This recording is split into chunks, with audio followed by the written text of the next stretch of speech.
Do you remember when the whole internet seemed to celebrate after a bunch of billionaires died in a submarine? Yeah, that story, the OceanGate Titan disaster. It's one of the most bizarre and controversial tragedies of the last decade, a mix of ego, innovation, and recklessness that literally ended in the depths of the ocean. But to really understand what happened down there and why so many people online reacted the way they did, you have to start with one man, Stockton Rush. Now, Stockton wasn't your average businessman. He was part engineer, part dreamer, and he saw himself kind of like a real-life version of Captain Kirk from Star Trek. He believed the next great frontier wasn't space, it was the deep ocean.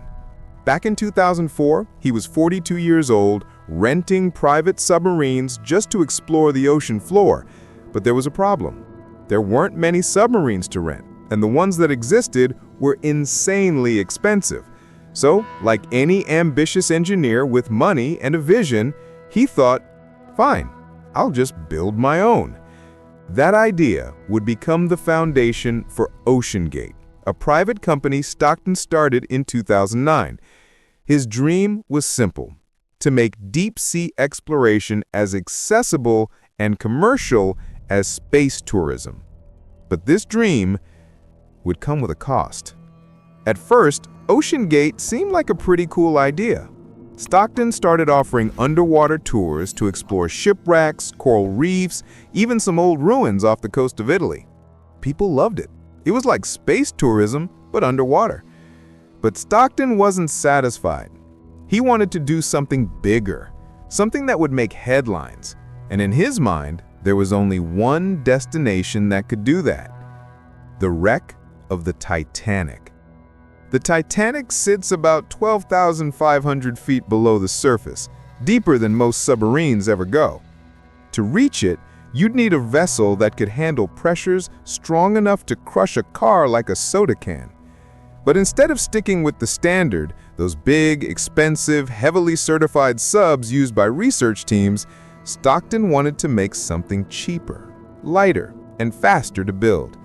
So, he started designing his own deep-sea submersible, and he named it the Titan.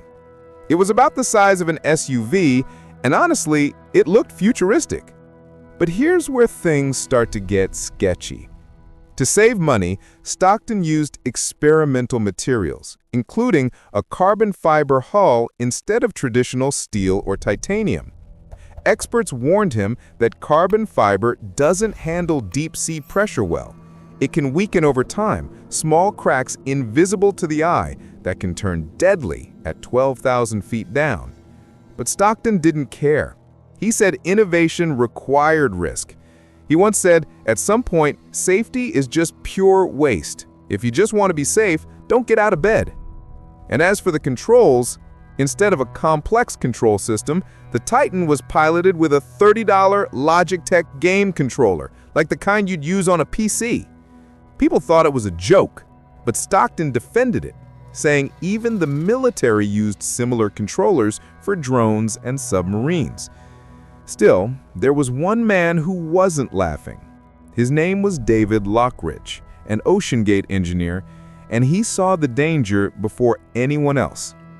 David inspected the Titan and immediately noticed issues with the hull's construction. He warned the company that it could catastrophically fail under deep pressure. He begged Stockton to have it certified by the American Bureau of Shipping, the organization that ensures vessels are safe for operation. But Stockton refused. He claimed certifications were unnecessary and slowed down progress. So what happened next? They fired David, escorted him out of the building within minutes, and just like that, the one person raising real safety concerns was gone. After firing David, Stockton moved full speed ahead. He wanted to prove to everyone, and maybe to himself, that the Titan was safe.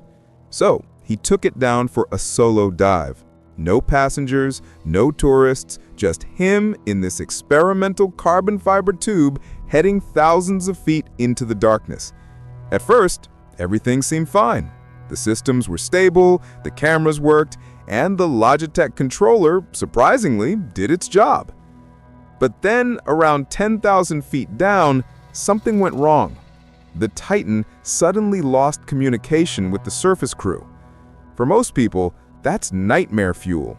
Alone, deep under the ocean, cut off from the world. But for Stockton, he didn't panic.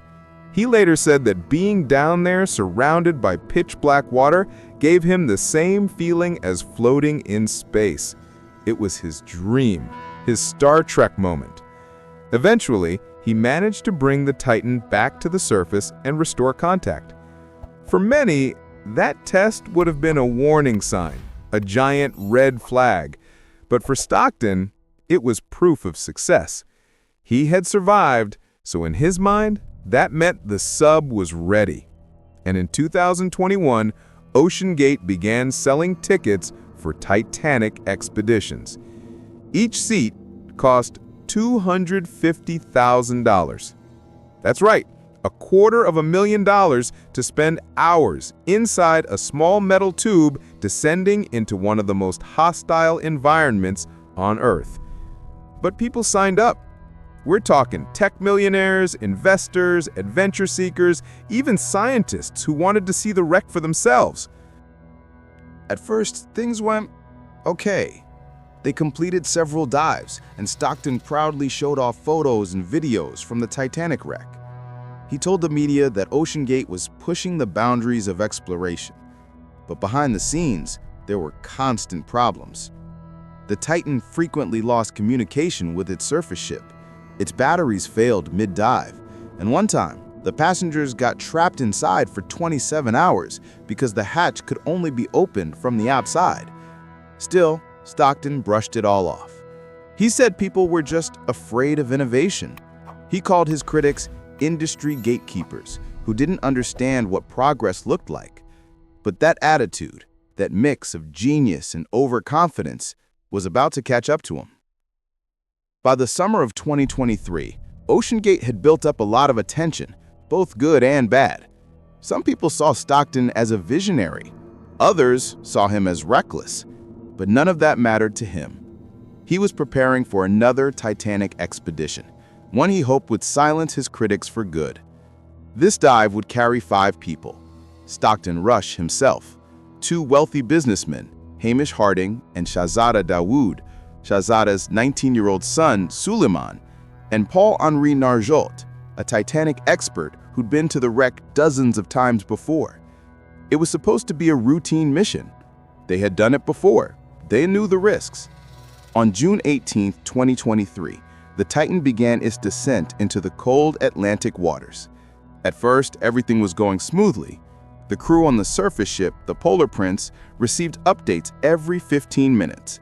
Then, about an hour and 45 minutes into the dive, the Titan sent its final message. All good here. And then, silence. No more pings, no more messages.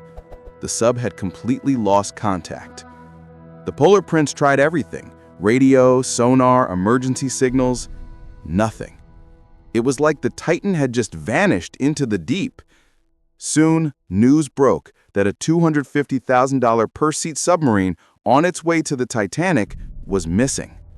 The world went into full-blown frenzy. Rescue missions were launched by the U.S. Coast Guard, the Canadian Navy, even private vessels joined in. The search covered thousands of square miles, but there was no sign of the sub.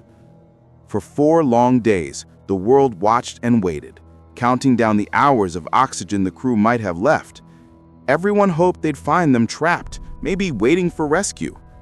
But on June 22nd, search teams found debris scattered about 1,600 feet from the bow of the Titanic.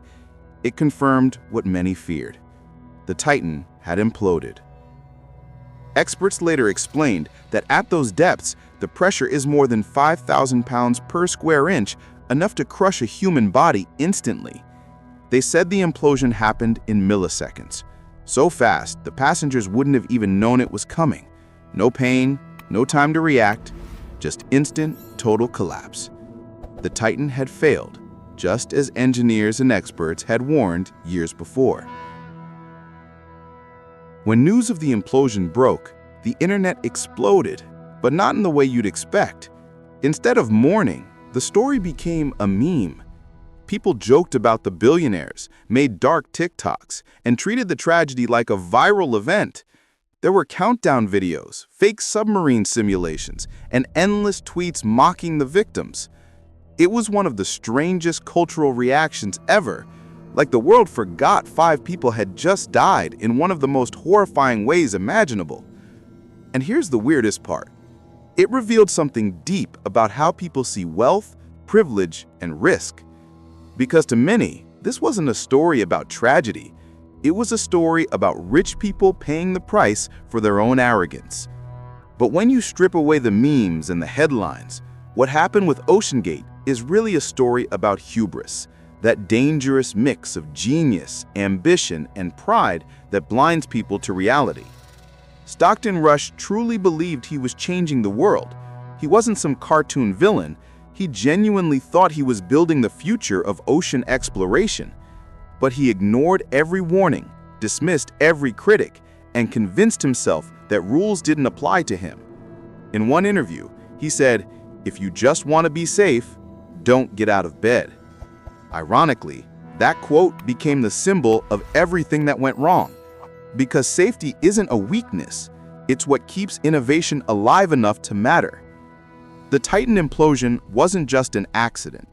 It was the final chapter of a story written by ambition unchecked. A story where a man tried to conquer the deep and ended up proving just how unforgiving it truly is. And when you think about it, maybe that's the real truth about OceanGate. It wasn't a failure of technology. It was a failure of humility.